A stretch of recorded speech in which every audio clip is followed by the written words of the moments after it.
Bonjour à tous, gentes dames et gentilshommes, vous qui me suivez. Tout d'abord, j'espère que vous allez bien, que vous avez passé un bon mois de mai, que vous avez profité de tous ces ponts pour vous ressourcer. Donc, merci à toi, fidèle abonné qui me suit sur cette chaîne YouTube. Merci de ta présence, de votre soutien. Merci d'être là et de faire grimper cette chaîne YouTube. Et si toi aussi tu viens d'arriver aujourd'hui sur cette chaîne, merci de ta présence. Si tu désires aller plus loin sur cette chaîne, il te suffit de cliquer s'abonner en bas des vidéos afin de recevoir une notification dès que je publie un contenu. Voilà.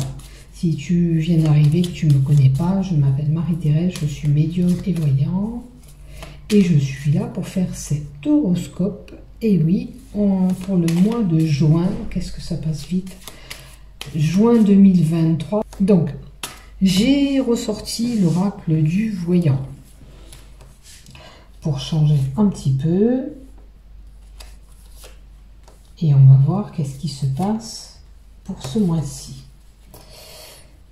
D'une façon générale, ça va être le tas d'en haut.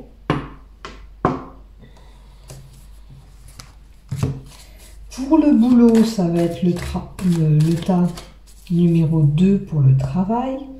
Donc, si tu ne travailles pas, prends-le, peut-être que tu as un travail à faire sur toi-même ou par rapport à une problématique, hein, si tu ne bosses pas. Comme je dis et je le répète, on fait preuve de discernement dans tout ce que je vous dis et vous voyez ce que vous vivez et vous voyez ce que je dis en fonction des cartes, en fonction de ce que vous vivez et ce que je dis, adaptez les cartes. Hein. Si ça ne vous parle pas, restez pas bloqué sur quelque chose que je dis. D'accord? Quand j'annonce un accident, c'est pas un accident où vous allez mourir, ou il peut y avoir un imprévu, quelque chose qui vient vous titiller pendant le mois. J'ai eu 2 personnes en retour un petit peu négatives qui ont un petit peu mal pris les choses, mais oui, je peux dire abus, on peut vous abuser, aussi bien vous pomper du fric ou vous abuser autrement, ok?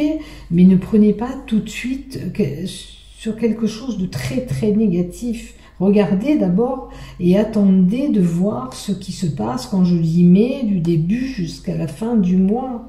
Ok, il peut y avoir tout simplement un événement, quand je dis un accident, qui est perturbateur au sein de ce mois, qui va vous titiller, qui va vous mobiliser pendant une journée, mais pas forcément. Je pense que la personne l'a pris comme un accident corporel ou quelque chose de grave qui est lui arriver. Donc, vous voyez, ne soyez pas négatif quand je vous dis accident ou mort ou peu importe. La mort indique souvent une fin pour une renaissance pour autre chose. Des fois, il faut quitter une situation pour pouvoir avoir quelque chose de meilleur. Voilà. Donc, je suis désolée pour les personnes que j'ai touchées.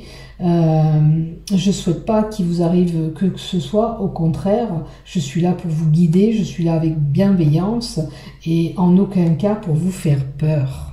Hein, voilà. Que ça soit dit, que ça soit clair. Je n'ai aucune envie de vous faire du mal ou de vous foutre la trouille. C'est pas le cas, c'est pas le but. Allez, du côté sentimental, ça sera la carte de la fin.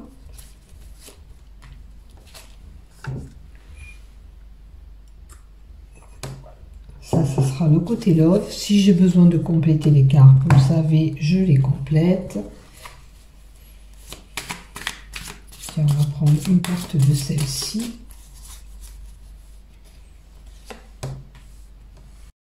Voilà, j'ai préparé pour tous les horoscopes les cartes. Et je vais vous lire votre horoscope à vous. Pour toi, ami Balance, pour ce mois de juin 2023. Allez, on va voir ce qui se passe pour toi. Alors, la première lignée, c'est tout ce qui touche le général. La deuxième lignée, c'est le professionnel. Si tu n'es pas en activité, ça peut être quelque chose que tu dois travailler. Ça, c'est le chakra à travailler ou la problématique avec les mots qui sont dessus. Et ça, c'est tout ce qui est sentimental. La dernière lignée. Donc, on y va pour toi, ami Balance, pour ce mois de juin 2023. Alors, méditation. Peut-être qu'en ce moment, tu es en train de méditer pour telle et telle situation. Comme je dis, et je le répète, dans chaque tirage, on fait preuve de discernement et on voit ce qui se passe de son côté en fonction de ce que je vous dis. Donc, tu es peut-être en mode recueil. Tu te recueilles, tu te poses pour retrouver une solution sur une situation. On peut avoir quelqu'un qui a quelques morosités, qui est là, qui a un repli sur soi avec la carte de la méditation. Ça peut être aussi bien une personne qui a ce besoin de s'isoler, comme je vous dis, si ça touche une problématique, on doit réfléchir sur telle situation et pour prendre une décision ou pour passer à l'acte ou toute autre chose. Donc, ce besoin d'isolement, peut-être, il t'est nécessaire. D'accord? C'est important pour toi de trouver ce moment de recueil aussi. Peut-être que vous êtes une personne qui aimait justement aussi méditer et à travailler sur soi-même aussi. D'accord? La méditation apporte souvent ce recueil et un bienfait aussi. On peut avoir besoin de réfléchir sur une avancée professionnelle, sur un projet, sur des tensions qui nous pèsent actuellement, peut-être pour certains, ça va être un petit peu de la déprime aussi. Il faut voir dans quelle situation tu te trouves toi. Ouais, on explore la situation. Je pense que là, c'est une personne qui analyse un petit peu la situation en ce moment. On prend le temps de se reposer pour voir quelles possibilités on peut faire sur telle et telle situation ou autre. D'accord? Ça signifie aussi la confiance, la découverte. Avec l'exploration, on peut découvrir certaines choses. Peut-être qu'en faisant ce vide en toi, tu peux retrouver telle et telle force en toi aussi. Hein? Ou éclaircir une situation. Alors, on me montre le temps. Peut-être le temps qui est passé ou le temps qu'il te faut pour te retrouver. Hein, pour accomplir vers quoi tu veux aller. Le passé peut représenter un don ou un héritage dont vous profitez. D'accord? Quelque chose qui vient à vous par le passé. Ça peut être un décès. Quelque chose qui vous vient de telle et telle personne. Par héritage. Par don. Par reconnaissance. Par estime.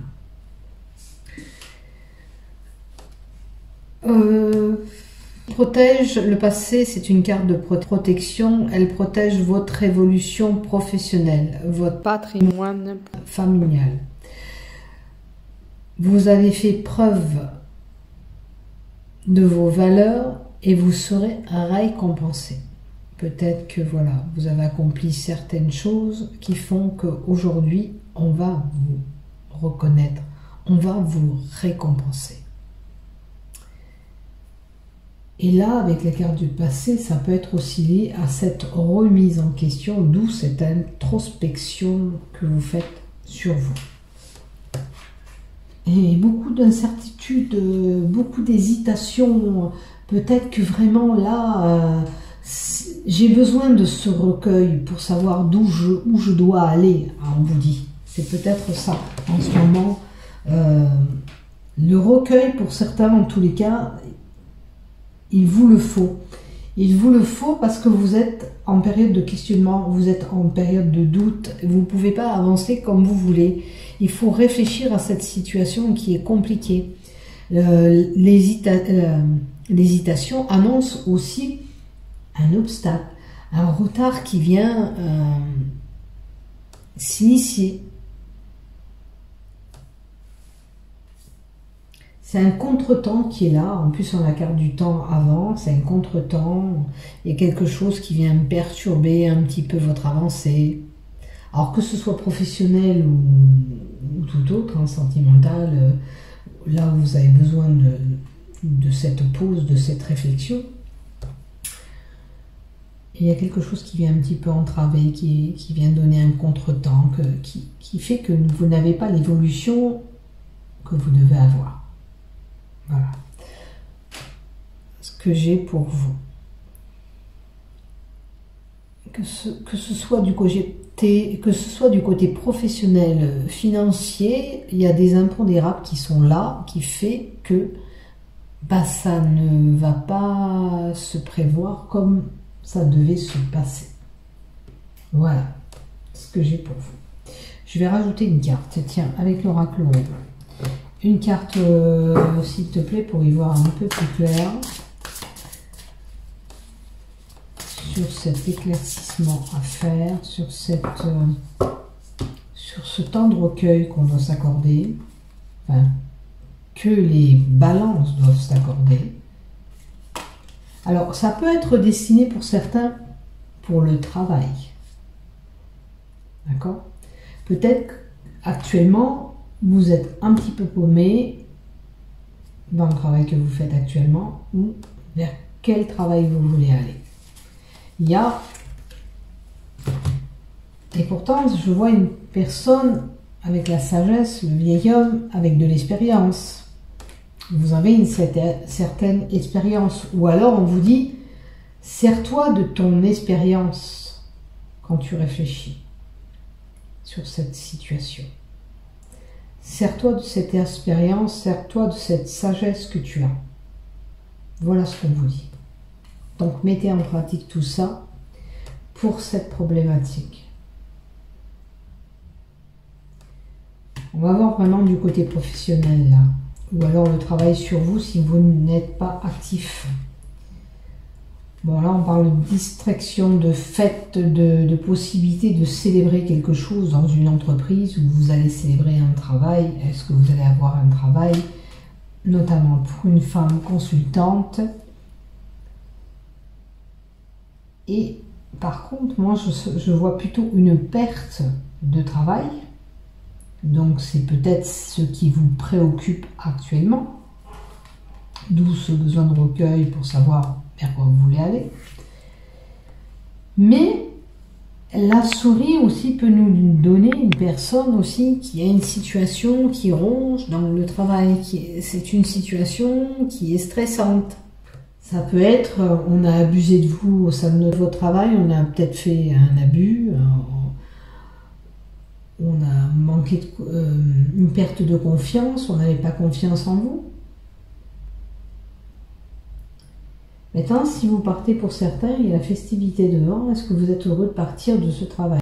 Festivité pour une femme, est-ce qu'elle serait contente de partir du boulot qu'elle fait, de l'entreprise qu'elle a, pardon, ça va lui procurer cette joie. Est-ce que c'est un travail qui vous stresse, comme la souris, c'est un comportement stressant aussi? Est-ce qu'on vous a tellement abusé que vous êtes content qu'on vous licencie, que vous n'ayez pas ce boulot? C'est une possibilité. Maintenant, on peut avoir quelqu'un... Il faudra travailler sur les abus de confiance. Peut-être que vous n'avez pas confiance en vous. Je vais rajouter une carte. Alors, qu'est-ce qu'on nous donne en plus, s'il te plaît, pour les balances? Pour les balances. Alors... ça touche le domaine financier, cet abus. Est-ce qu'on ne vous a pas donné ce que on vous avait promis? Est-ce que vous n'avez pas eu une augmentation? À vous de voir. En tous les cas, cet abus est lié avec des finances. C'est le pécunier, c'est l'argent qui rentre en compte. Il y a certainement une problématique liée à l'argent. Ou on vous exploite et on ne vous donne pas cette abondance que vous méritez. Peut-être que vous avez de l'expérience, comme on voit en haut, professionnelle, Vous avez cette expérience dans votre travail, peut-être des années, et vous n'êtes pas payé en conséquence. C'est une possibilité, ça aussi. Vous avez plein de diplômes, peut-être, et on ne vous paye pas à la hauteur de ce que vous avez comme capacité. C'est peut-être la problématique dans le côté professionnel qui pose problème. Maintenant, pour certains, si ça ne touche pas le professionnel, que vous n'y travaillez pas, il y a un travail à faire sur l'argent. Hein. Il y a des personnes peut-être peu économiques où on vous dit qu'il va falloir plutôt de gaspiller à faire la bamboula avec l'argent, il va falloir travailler sur l'économie de ses finances. Voilà. Allez, on va voir le chakra. Ouf, le chakra évacuer la colère. La carte 21. Donc, il va falloir enlever cette colère que vous ayez en vous avec cette carte 21. D'accord? La carte, c'est le plexus solaire. Ça touche le moi intérieur, le ventre. Il faut enlever cette colère qui est là, profondément enfouie en vous. Vous voyez, il y a une dualité là. Vous avez dû être heurté, vous confronter avec quelqu'un. Il faut évacuer ce stress qui est accumulé là-dedans. Le ventre, c'est le deuxième cerveau, hein. Donc il ramasse lui aussi, hein. Et vous cogitez, hein. Donc l'énergie qui est là avec cette carte, c'est l'énergie de colère qui se sont incrustées en vous. Ces énergies, peut-être, elles ne sont pas récentes, elles peuvent remonter aussi pour certains de l'enfance. Donc c'est votre petit enfant intérieur qui parle, qui vous met en colère. Vous pouvez prochainement être amené à vivre aussi une colère, quelqu'un qui va vous peser, qui va vous pousser à bout et vous mettre en colère. Ne laissez pas quelqu'un vous déstabiliser. Voilà ce qu'on vous dit. Si quelqu'un vous cherche, ne vous laissez pas déstabiliser. Peut-être cette personne vous provoque pour vous déstabiliser. Tout simplement. Allez, on va voir maintenant du côté love. Du côté love. Flirt, séduction. On a peut-être trouvé l'amoureux ou l'amoureuse et on se séduit. Il y a un triangle amoureux. Il y a peut-être dans cette relation quelqu'un qui s'interpose à cette relation. Il y a quelqu'un qui peut poser problème dans cette nouvelle relation ou dans votre relation si vous la vivez déjà. Il y a quelqu'un aussi qui, même que si vous êtes en couple, que vous séduisez, que vous cherchez à attirer. Donc ça peut être votre partenaire, vous lui faites le jeu encore de séduction, vous cherchez à lui plaire, vous mettez en beauté, faites tout pour l'attirer. Si vous ne le faites pas, on vous invite à le faire à ce moment-là. Mais par contre, avec ce triangle amoureux, ça peut être un membre de la famille qui s'interpose, bien sûr. Ça peut être une rivale aussi qui essaye de s'initier dans cette amourelle, parce qu'elle aussi, elle a des vues sur cette personne. Mais ça peut être des fois, c'est un enfant. Quand on est des fois des familles recomposées, ça peut poser problème. Il y a peut-être un enfant qui pose problème. Je vais essayer de voir. Pardon. Alors, la carte du triangle amoureux, c'est une carte qui, bien sûr, a une tendance à être négative puisqu'on parle de troisième personne interposée dans cette relation. Ok ? Elle peut annoncer, comme je vous dis, une infidélité, quelqu'un, une rivale qui voudrait s'interposer au sein du couple, mais ça peut annoncer aussi quelqu'un qui essaye de s'interposer aussi dans ce couple. D'accord ? Pour les célibataires, vous pourrez rencontrer une personne qui n'est pas tout à fait libre. À ce moment-là, attention, parce que ça voudrait dire que cette personne est déjà engagée ailleurs. Attention, vous mettez ses pieds là. D'accord? Peut-être que cette personne ne vous dit pas tout, qu'elle est déjà engagée en couple avec quelqu'un. Et puis pour un couple, ça peut être voilà, quelqu'un qui essaye de s'initier, s'interposer dans votre couple. Alors oui, une rivale, oui, alors une rivale, mais aussi ça peut être un enfant qui pose problème au sein du couple. Voyez ce que vous vivez. La troisième carte, on parle de trahison. Donc ça voudrait dire que pour moi, pour ceux qui vont vers une relation, attention où vous mettez les pieds. Parce que peut-être que cette personne n'est pas libre. Et elle peut vous trahir, elle peut vous blesser, elle peut vous toucher le cœur. D'où ça vous mettrait aussi en colère de savoir qu'il y a peut-être aussi quelqu'un en dessous ça. D'accord? Qui est interposé dans cette relation. Que vous apprenez même cette trahison au cours de juin. C'est une possibilité pour certains aussi. Donc faites attention, vous mettez les pieds, j'ai envie de dire, épluchez avant d'aller plus loin dans cette relation. Essayez d'éplucher cette relation, pour pas que vous soyez déçus.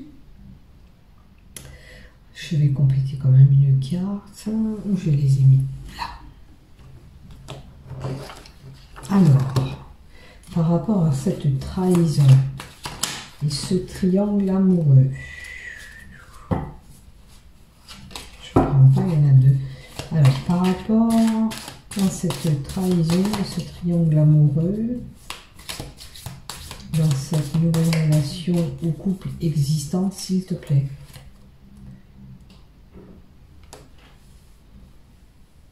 Alors, peut-être que c'est des peurs qui sont là. Parce qu'on nous dit que la route est dégagée, ça voudrait dire que tout va bien, vous pouvez continuer ce chemin.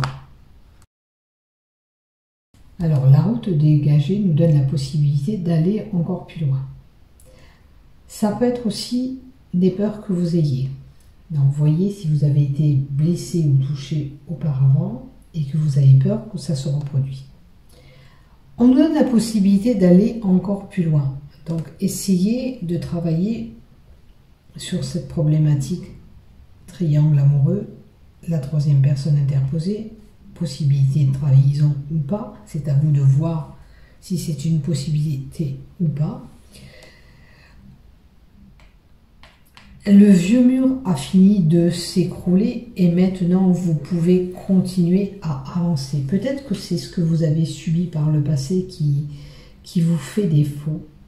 Vous avez peur peut-être de vous reconstruire, de vous construire en amour pour certains. Regardez ces cailloux, le mur il a été détruit mais on peut le reconstruire encore si on s'en donne bien sûr les moyens. Est-ce que vous êtes prête ou prêt à franchir le cap et à percer sur cet amour? À vous de voir. Ça, c'est à vous de voir si vous êtes OK ou pas. Est-ce qu'il y a quelque chose qui vous empêche d'avancer ou est-ce que vous avez la possibilité de continuer et faire perdurer cet amour? Là, c'est vous qui voyez, c'est vous qui décidez. Hein. C'est pas nous. Hein. C'est à vous de voir ce que vous vivez. Peut-être que voilà, il y a du travail à faire pour penser ces blessures. Est-ce que vous en êtes capable? Est-ce que c'est une possibilité ou pas? Est-ce que ça a été très grave pour arrêter? Est-ce qu'on peut penser ces blessures et pouvoir continuer la route ensemble? C'est à vous de voir. En aucun cas on prend la décision pour vous. C'est à vous de réfléchir sur ce que je vous dis et prendre bien sûr vos décisions. Voilà pour vous, mes chers balances. Merci de m'avoir écouté jusqu'au bout. N'oubliez pas de liker, de vous abonner. Bisous, bisous. Prenez soin de vous. Bye bye. Au revoir. Bon mois de juin.